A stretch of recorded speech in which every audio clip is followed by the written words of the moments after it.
गोष्टी सांगताना मग किती सांभाळून जातो. अरे जगाच्या बाजारात पैसे असतील तर सर्व काही मिळेल.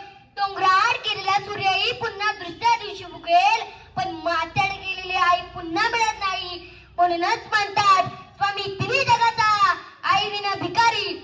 आईला